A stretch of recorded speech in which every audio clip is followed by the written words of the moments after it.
Hi everyone, so my name's David and I'm one of the civil technical leads employed by the Legal Aid Agency on the means assessment side of things. Today I'm going to be talking you through means reassessments, and then I'm also going to take you through some hints and tips about uploading documents and stuff, and what documents you should upload as and when, and what will help us to process your client's applications in a speedy manner. So means reassessments. Once a substantive civil means certificate has been issued, we will periodically call for means reassessments, and we do this just to ensure that the client remains financially eligible for funding throughout the life of the certificate. Means reassessment requests will be sent via CCMS and will occur as follows. On a non-passported case, we call for one every 12 months. On immigration and prisoner cases, every 24 months. On child cases, currently that will be upon the child's 16th birthday. And on passported cases, we will call for one upon termination of your client's entitlement to the passporting benefit. Upon receipt of a reassessment request task, it is important to contact your client as soon as possible, just to give them sufficient time to gather their means information. So once we send the request, the client usually has yourselves around 14 to 21 days in order to upload the reassessment. So the earlier you notify your client of the need for a reassessment, the more time it gives them to go and collect the means evidence, to collect bank statements, pay slips, stuff like that, as we realise this can take quite a bit of time. Change in financial circumstances. Upon submission of the initial application for funding, the client signs a declaration stating that they will inform the LAA of any changes in their financial circumstances. If your client undergoes a change in financial circumstances, they are duty bound to advise us of these changes, despite the regular reassessment we request through CCMS. These changes could include, but are not limited to, an increase or decrease in their working hours, an increase or decrease in their regular wage, an increase or decrease in their monthly outgoings, such as childcare costs, mortgage, rent, or maintenance payments, a change of address, or any receipt of capital. There are scenarios in which a change in your client's financial circumstances will not have any impact on either their overall eligibility for legal aid or any contribution that they have been assessed to pay. In these circumstances, a means reassessment would not be required. Some examples of this would be the client's in receipt of a passport and benefit. The change relates to the client's income, but it has no impact on their continued receipt of benefit. So if your client is in receipt of universal credit, say, and they work 10 hours a week, they then have a change in circumstances where they've gone from 10-hour contract, say, to 15 hours, but ultimately they remain in receipt of universal credit, then there is no need for us to carry out a reassessment in that scenario. For the change in their circumstances, only temporary, i.e. an increase in the client's childcare costs due to the school holidays. So if your client's child goes to school, and then during the school holidays, they have to have an increase in their childcare cost as the child's not in school, so they need to pay for more hours. That would only be a temporary change in circumstances, and we wouldn't need to carry out a reassessment there. On the flip side of that, if your client decides to take time off to look after the child, so the childcare cost reduced to zero, we also wouldn't look to do a reassessment in that scenario, as it's only a temporary change. When it comes to childcare costs and stuff, what we're looking for is what you pay on a normal month, and in a normal month, it's most likely that the child would be in school.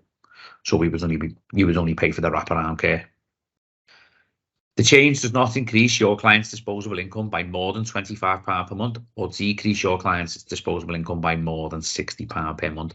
So if it's only a minor change and it's within those limits, then again, there would be no need for us to carry out a reassessment.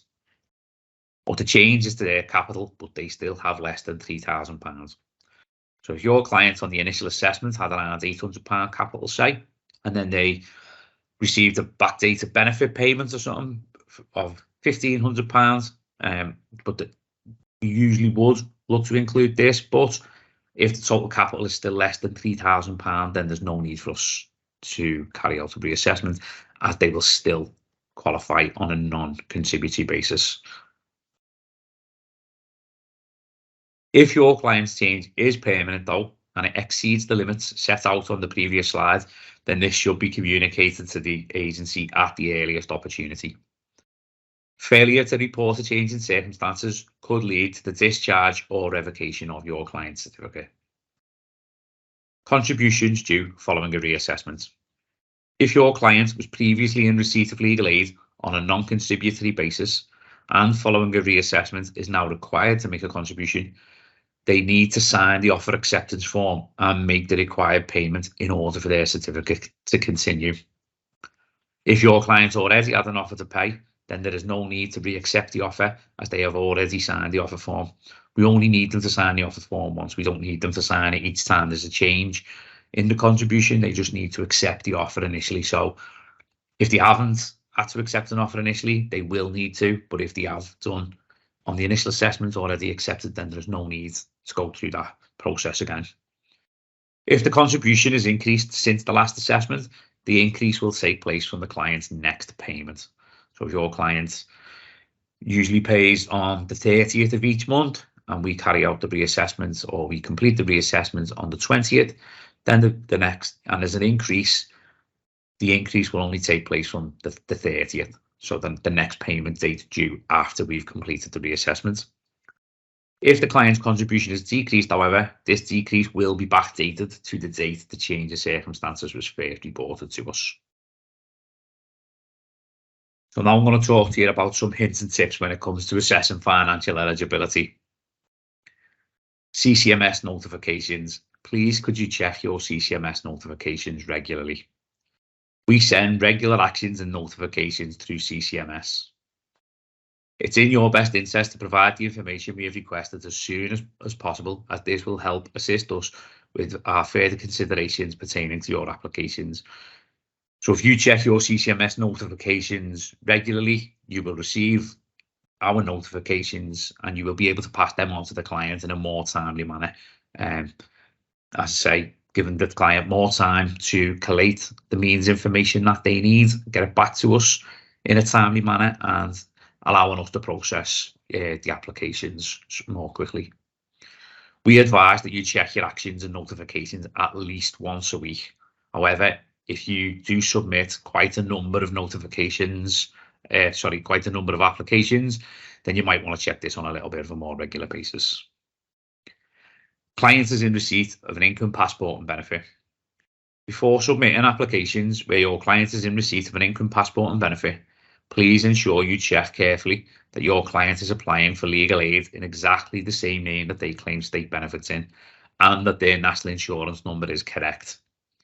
Collecting evidence of a client's national insurance number will be advised where possible.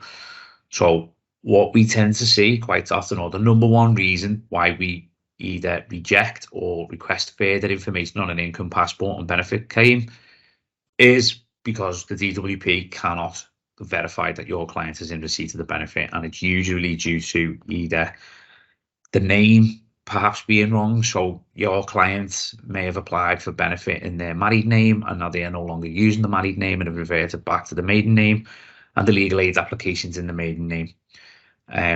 If the names don't match up, the DWP checker is not going to be able to verify that your client is in receipt of an income passport and benefit. And the same goes for the national insurance number. What we tend to see is that, sometimes a number or two might be in the wrong place or might be just muddled up slightly. And as I said, if all of the details don't match what's on the DWP system, we won't be able to get a positive check from the auto checker. Frequency of wages. Entering the incorrect frequency for wages or state benefits means your client can appear eligible for funding when this may not be the case. State benefits are usually paid either weekly, fortnightly, or 4-weekly. The only benefit that we're aware of at the moment that's paid on a calendar monthly basis is universal credit. And as I mentioned, at present, universal credit is a passport and benefit, so that's not a major issue.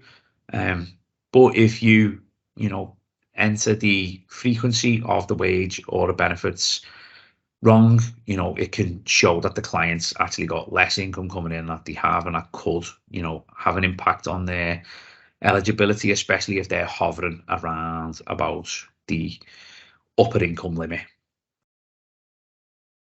Housing costs.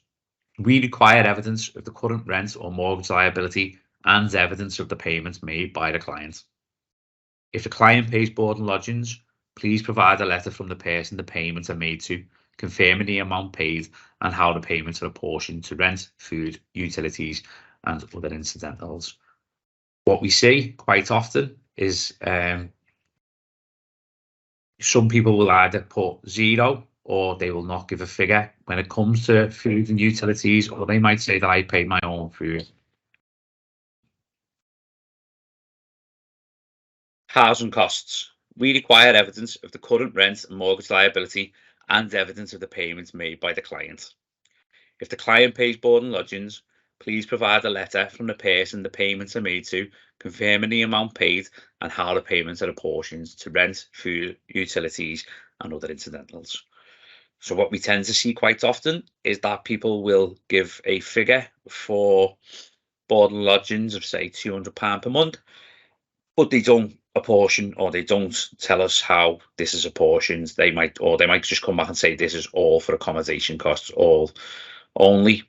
I purchase my own food, etc. But even in scenarios where they do purchase their own food, that client, whilst living at that property, lodging at that property, will have full access to the utilities and stuff, and it's very unlikely that they will have their own utility account. So given that they do have full access to the utilities and stuff, there must be an element of the board and lodgings that goes towards this.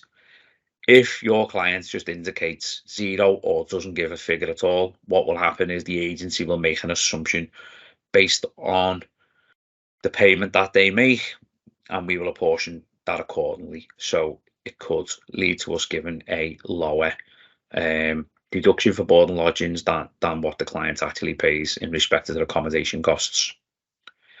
If the client is in receipt of housing benefit, please provide evidence of the amount the client currently receives, or if this is received into one of the client's accounts, please just highlight the payment on the appropriate statements. That's the easiest way to do it. If it's paid into the account, is to just show the money going in. If, however, the housing benefit is paid direct to the landlord, then if you could get a housing benefit award letter showing exactly how much the current award is, that would help us out massively.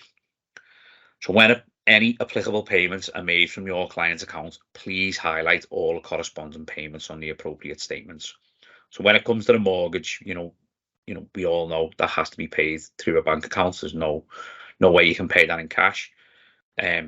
Rent is slightly different. Most people will have to pay it through an account, although some people will pay it in cash.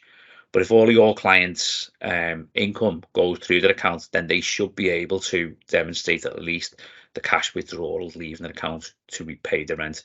And the same goes for board and lodgings. We appreciate that this is a lot more of an informal arrangement, and a lot of people will pay this in cash, but they should be able to demonstrate at least the money's leaving their account. If your client is paid in cash, you would need to demonstrate that the cash amounts that they receive are more than what the board and lodgings or the rent are currently.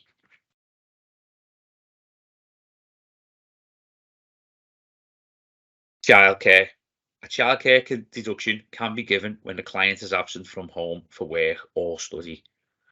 We will consider the usual term time childcare costs, and as I mentioned earlier, the reason we do this is because any change or any increase or decrease in childcare costs that may occur due to the school holidays is only a temporary change. What we're looking to assess is the client's normal outgoings, and in a normal month, the childcare costs, if the child is of school age, will be just what they pay whilst the child is not in school. We require evidence of the payments made by the client, for example, receipts or payments evidenced on bank statements. So again, if your client pays this in cash, we will need to see receipts from the childcare provider, and we'll also need to see the cash withdrawals being made. If they pay it by a standing order or direct debit, then payments evidenced on the bank statements. We also do tend to see some people who may use the childcare voucher scheme, and that's a scheme where the money is deducted direct from the client's wage. If your client does use the childcare voucher scheme, then this can usually be evidenced on their wage slips. Subject matter of dispute.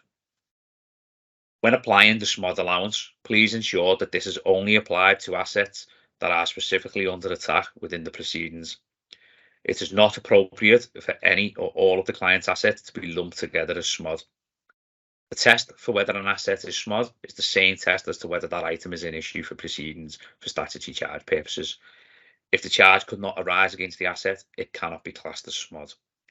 So the main thing that we see in this area is that the client is probably looking for or looking to claim their share of the marital assets, such as the property, and they may have their own savings account, say, with £4,000 or £5,000 in it, and this is all put in as SMOD. Now, unless the other side is specifically making a claim against those savings couldn't be classed as SMOD. Even in theory, if the client needs to use some of them to satisfy any judgment that is made further down the line, that doesn't count as SMOD, unfortunately. As I say, the other side needs to be specifically making a claim against them. So they need to be specifically under attack within these proceedings before we can consider giving the SMOD allowance. National Asylum Seeker Support, or NAS. If you have a client in receipt of NAS, please ensure that any evidence you upload is dated within the last 6 months. If you provide evidence older than this, we will need to write out and request more up-to-date evidence. So if your client comes to see you and their evidence is say 8-9 months old, then you will need to try and get more up-to-date evidence, either from the Home Office or Migrant Help may be able to help with this. A negative disposable income, or an NDI. If your client has a negative disposable income where their assessed outgoings exceeds their gross income, you will need to look for any obvious reasons why. The two main reasons where an NDI can be explained easily are where your client has a large dependence allowance. So, for example, if your client has 4 or 5 children maybe, and they receive the allowance for each one, it's a set allowance of just over £307 per month currently. So if your client does have this, we appreciate that they may not be spending that exact amount on each child each month, but that allowance is set, it doesn't move, it's a standard allowance. So when you take into account the other outgoings that your client's got, such as like rent or maybe childcare costs and stuff, if that shows that there's a negative disposable income, but you can still see that the client is paying, all the other outgoings, and the main reason will be the large dependence allowance, and that can be easily explained, and there's no further investigation would be needed there. The other one is in a repossession case where your client has a large rent liability. In repossession cases, we allow the rent liability as a deduction in the assessment, even if the client cannot afford to pay it. So similar to the dependence allowance, if your client has a rent allowance, say, of £1,000 per month, and their income is, not sufficient to meet that, but they are meeting their other costs or any other costs that they've got, then there's no need to look any further than that, really. If neither of the above is applicable, more investigation into why the client has a negative disposable income will be required. An NDI tends to suggest that there is either some form of undeclared income, such as financial support, or the client is not paying all of the deductions that they claim to be. This would also apply to clients with a very low disposable income, unless the high dependence allowance or rent liability apply in that matter too. Hello everyone, my name is Stephen Spittlehouse and I'm a technical lead for Merits. This part of the session is to go over what information is required when submitting amendments to substantive certificates, as well as some hints and tips to allow us to get it right first time. Our data shows that 78% of refusals are due to the failure to supply relevant and appropriate information, or the information provided was lacking or incomplete. On appeal and on receipt of additional support and information, the majority of the decisions were overturned. We also found that in the last 12 months, In 58% of amendments, we had asked for further information to allow us to process that amendment. The first part of the session will cover slides 16 to 21 and concerns information required on submission of amendments. There'll also be some hints and tips, which will be covered in slides 22 to 27. So if you are seeking to amend a certificate to include additional proceedings, please provide the statement setting out the circumstances of the case and the issues in dispute, and in family financial proceedings, details of the assets that are in dispute, details of any steps taken to reach a settlement, including details of any correspondence or other negotiations entered into with the other party, and if not, reasons why not. If you're acting for the respondent in proceedings, we'd ask that you upload a copy of the application made by the applicant and any others made to date with any expert evidence and reports such as CAFCAS or Section 7 reports. If it is a family matter, please check to see the evidence relied on is still valid. So if you initially relied on evidence of child abuse, that evidence cannot be used to bring financial proceedings into scope or proceedings listed in Schedule 1, paragraph 12 of LASPO. Or if you are relying on evidence of an arrest or ongoing criminal proceedings in relation to domestic violence or child abuse, then this is time-sensitive evidence. So at the point of making the application, the other party must either currently be under investigation or charged with the offence. If you seek to amend the scope to cover representation at the final hearing, can you please provide a copy of the court order listing the final hearing and any assessments of the client or expert reports such as CAFCAS, Section 7 or psychiatric reports. If there are any unfavourable reports or assessment, please tell us on what basis the report conclusions are to be challenged at the final hearing. Provide counsel's opinion if applicable, and if the current limitation obliges you to provide an opinion. If you don't consider it necessary to provide an opinion when the certificate is limited to it, please provide reasons why. Details of any settlement offers and why they are not appropriate. And as mentioned in the earlier slide, if it is a family matter, check to see if the evidence initially relied on is still valid. So if you initially relied on time-sensitive evidence, such as an arrest or ongoing criminal proceedings, it would be necessary to provide alternative evidence if charges are not brought or the opponent is not convicted. Amendments to extend the cost limitation. If you're seeking to extend the cost limitation, can you please provide a breakdown of the costs incurred to date, an estimate of the cost to be incurred, and details of the work required together with any court orders. We do require this information, which allows us to determine if the increase is justified and the work is in scope of the certificate. Amending scope to cover an appeal. If you're seeking to amend the certificate to include an appeal, please provide a copy of the order that is being appealed and counsel's opinion if you've obtained a copy. If you're representing the appellant, please provide a copy of the judgment or the decision on appeal. If the judgment is not available, then counsel's or a solicitor's written note. Unfortunately, without knowing why the judge made the order, we are unable to determine the prospects, and it is likely the amendment will be refused. In addition, if you represent the appellant, please provide the grounds of appeal. If representing the respondent, please provide a statement setting out why representation in the appeal is required. Amendments to cover enforcement proceedings. If you're seeking to amend a certificate to cover enforcement, please provide a copy of the order that is to be enforced, details of the alleged breach and defence of your representing respondent, how you intend to enforce the order. So is it through committal, an order for sale or a writ of execution, any correspondence you've had with the other party.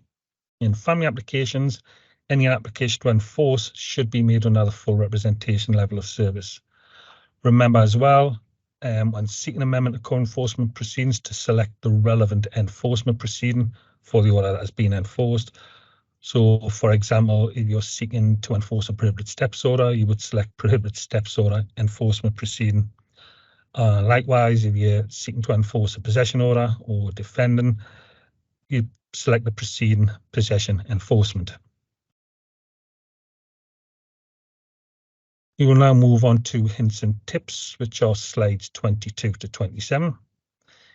Interim appeals do not need to be stated separately on a certificate and are covered under the limitation on the original proceeding so long as that limitation covers the stage of proceedings the order under appeal was made at. Family help hire applications under the definition of family help hire, which is set out in Regulation 15.2 of the Merits Regulations, you cannot cover a final hearing under this level of service. Therefore, when you do apply for legal aid to cover a final hearing, please remember to increase the level of service to full representation. Unlawful eviction claims. If the claim is for damages only at the outset or turns into a damages claim only, then provider must address the availability of a conditional fee agreement as per Merits Regulation 39. Simply saying it is appropriate is unfortunately inadequate. A provider must show attempts have been made to obtain after the event insurance, and those attempts have failed. As well, we would require a reasonable assessment of quantum, as well as the cost to obtain those damages, which can be provided as a separate statement or in the merits report. Please note, an emergency amendment must not be submitted to a substantive application. An emergency amendment should only be submitted where there is a live emergency certificate in place. If an urgent amendment is required to a substantive certificate, then a substantive amendment needs to be submitted in a call to our customer service team, asking them to prioritise the matter, explaining the urgency. Counterclaims. Excuse me. Please remember that to be in scope as per paragraph 33 of LASPO, any counterclaim must assist with the defence to the possession claim. So, for example, in an arrears claim, a counterclaim for damages for disrepair would be used to offset arrears, so it would assist the defence, whereas in a claim issued for antisocial behaviour, the same counterclaim would not be in scope as it would not assist with the defence. However, if the disrepair was a risk to the health of the client, then we can grant the counterclaim, but only for specific performance in order to remove the risk to the client. The exception to the rule where a counterclaim has to assist with the defence is in relation to a breach of the Equality Act.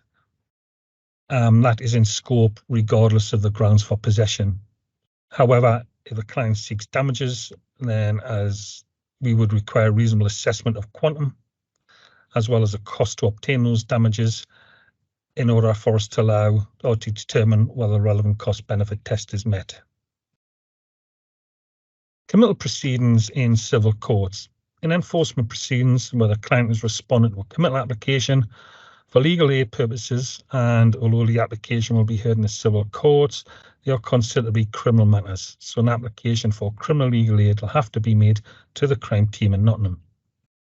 I'd refer you to Regulation 9V of the Criminal Legal Aid General Regulations and the cases of Brown versus the London Borough of Haringey and Kingston West Norfolk Council versus Bunning, which confirm contempt is a criminal matter.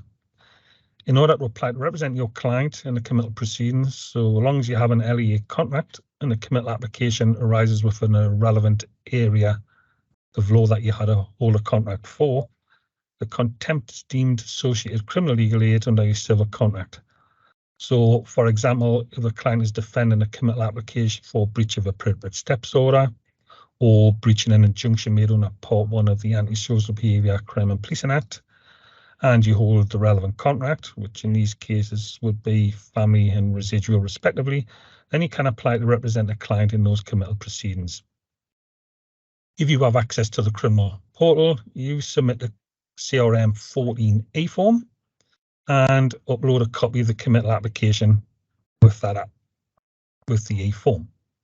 If you hold an existing legal aid contract, then you can arrange access to the criminal aid form portal by contacting your contract manager. If not, you can complete a paper CRM 14 form and send it to the National Crime Team at justice.gov.uk. If you only have a civil contract that does not cover the relevant area of law, then you need to make an application for an individual case contract on the CRM 14A form or a paper application to the previous email address, which is nationalcrimeteam@justice.gov.uk. Actions and notifications on CCMS. Can I stress that you please check and respond to notifications and requests for additional information in a timely manner. Failure to do so can lead to delays in processing the amendment or can lead to rejections and refusals. Document requests. in relation to document requests, when uploading documents, can you please remember to change the status of the document request task to documents sent? Failure to do so will result in delays in processing the amendment. If you have no documents to upload, but you're applying via text, again, please change the status to documents sent. If there is a show cause embargo on a certificate and you seek to respond, please submit a case inquiry or a legal appeal request task. Hi everyone, my name's Ian Mackay. I'm a civil means caseworker. I'm working in the Manchester office. My main role though is actually dealing with means representations, which is what my little section is going to be about today. Now my slides for this session focus on slides 29 to 31. Now as you can see from slide 29, I put a bit of a background information about our statement of purpose, which is basically that the purpose of the appointed caseworker is to record and take appropriate action on allegations we receive from third parties into the continuing financial entitlement and/or satisfaction of the merits criteria of individuals who've already received legal aid or are in the process of applying for legal aid. Now, in terms of the team itself, the main central representation team is based in the Manchester office. We have assistance from our satellite office in Leeds, which is Merits Caseworkers. And we also have a great relationship with our counter fraud investigations team in London. We also work closely with other agencies such as the Scottish Legal Aid Board, the Legal Services Agency of Northern Ireland. We share a lot of intelligence with these because a lot of people are under the misapprehension that we're cases in the United Kingdom are just the same across the board, you see, but unfortunately there's different laws in different regions. So something's received in Scotland, for example, they'll share that with us and then we'll take that forward. And likewise, if we receive something for their particular area, we'll send that to them. In addition to the legal aid agencies, we also work closely with other government agencies such as the Department for Work and Pensions and His Majesty's Revenue and Customs, where we obviously share a lot of intelligence and information. We've built up quite a good relationship with all our organisations. Now, when we receive the representations, we deal with these on a triage system in the order that they come in. We then determine where they should go to. For example, if they're just for merits caseworkers or if they've got both, then we'll share that with means and merits. Most of our allegations now are received electronically via email and also through our online portal system. We get a small handful of cases through the telephone, through our customer service unit, and also the odd representation comes through letter.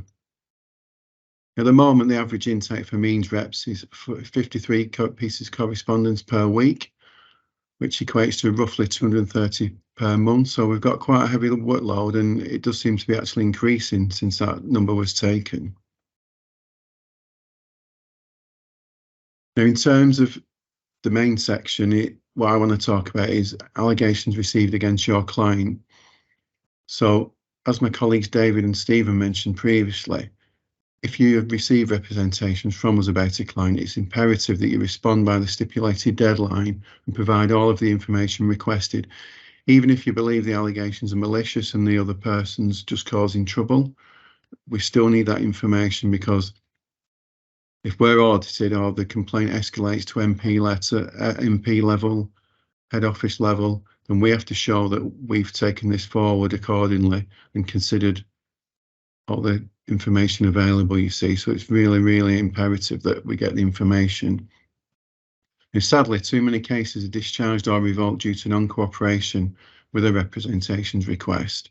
And obviously, if the certificate is revoked, then the client becomes liable for the cost of the certificate. Now, as some bills aren't paid for years later, it can be a few years down the line when the client's then chased by our recovery services unit, and then they'll be in touch and trying to get that reversed, but sometimes it's too late. I mean, one case what sticks in my mind particularly was a lady rang me and the bailiffs were at her house ready to take goods away because we'd sold the debt onto a debt recovery agency, and obviously they wanted the money, you see, and by then there's nothing we can do, unfortunately.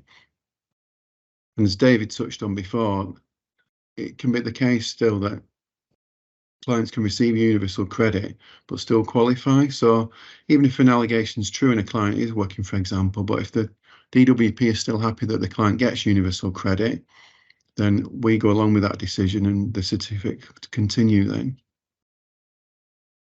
Now, unfortunately, we do receive malicious allegations, which is frustrating on all sides because it wastes our time and it wastes your time. But on the flip side, there is a positive aspect to that, because the way we look at representations is it's also another level of quality control. Because we're checking each case that we're reviewing, we look from the very start to see whether it was assessed correctly in the first place, or if we put the representations to you and the client, then it can actually prompt the client to get in touch with any changes, which may work in their favour. I mean, for example, I've had cases where clients have been working, they've lost the job, but they've not realised that they can tell us that. So they've carried on paying contributions when really, if they've gone on to benefit, then it goes down to a nil contribution, you see. So in a strange way, the fact that someone's made representations has actually benefited the client in that respect, you see. Now, the final part I just want to talk about is if you want to make representations yourself. So if you have any concerns regarding the client's means or the merits, or even both, then representations can be made to us and we welcome these. Now, usually the solicitor should be served with the client's case reference number for legal aid if the other party has legal aid. If you don't have that for whatever reason, then please provide the other information such as the full name, the client's date of birth, the address, etc. And then we can usually trace it that way, you see. This bit is quite pivotal as well. When submitting allegations, it's really, really useful if you can substantiate these, you see. So, for example, if you're making allegations of clients cohabiting, then if you can provide evidence of cohabitation, any details of whether the partner works, and if so, the name of the employer or the business. If you're making allegations about a bank account, then obviously provide the bank account details, and that would be really useful. I mean, a lot of information we get, which people tend to send in, is from Facebook. So as long as we've got something to go off and take forward, then we can justify in taking that forward, you see. Now, occasionally you might make a representation. Unfortunately, we can't take it further, and we'll just tell you that the client legal aid remains in force. Now, because of data protection issues, we can't go into specifics as to why we'd let a certificate continue, but it's often the case that representations are made, but we already know the information. So, for example, a client can still be working and get legal aid, and similarly, they can have a partner and still get legal aid, you see. As I touched on before, if a client's passported, we rely on the DWP assessment, and their rules are slightly different. For example, specifically with maintenance, clients can get quite a considerable sum of maintenance, but still qualify for something like universal credit. So again, we just follow the DWP's assessment in that respect, and the client would remain passported on income. And that concludes my brief overview of representations. Hi, my name is Anne Davis, and I'm a senior caseworker working on the Prior Authority team. I'm the original team member, having been asked to take on the Prior Authority since 2011. This part of the presentation will follow slides 33 to 36. The team is based in Cardiff, and currently we have 3 members with another 2 assisting as and when necessary. We try to deal with all applications within 24 hours. Our average intake is 135 applications a week, but we also deal with any reviews of our original decisions. In 2022, we took on the responsibility for some ECCT cases. The only applications we do not deal with are clinical negligence, historic child abuse, mental health, and leading counsel. Applications for leading counsel should always be sent to the Special Cases Unit. Second slide, when making an application, the documents we need from you are as listed in the PowerPoint, and they are the court order, expert's estimate, the letter of instruction, and other parties' certificate references. We request the court order to ensure the court has actually ordered the expert, particularly in family cases. We have what is essentially an audit remit, ensuring that only those experts who have been ordered are actually instructed, or, for example, only those drugs as ordered by the court are tested and over the necessary period. The expert's estimate is necessary as we must ensure that the correct rate is being paid an expert, and the letter of instruction will help us understand whether that expert falls within the exceptions to the codified rate, which are scarcity and complexity. A completed brief outline of the case in the letter of instruction is very helpful for us to understand this. We recently amended our approach on issuing prior authorities. We now expect just one application from the lead solicitor. We will write to the other parties without decision, which is why we request the certificate references of all participating parties. If you are instructing an intermediary, please ensure a copy of the psychological or psychiatric report is submitted with the documents.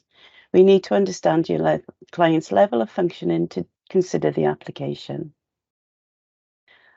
On applications for foreign law experts, we need a copy of their CV or profile. This will ensure the correct rate is applied. On the matter of travel costs, please provide the court order for any hearing being attended. The most economical route should be used. This will not always mean public transport, particularly if your client lives in an area of the country without good transport infrastructure. Please provide a copy of the quotes obtained or the rail company's pricing. For taxis, an email or a telephone attendance note will suffice. A further plea would be to remember to provide the password for any protected documents. To slide 3.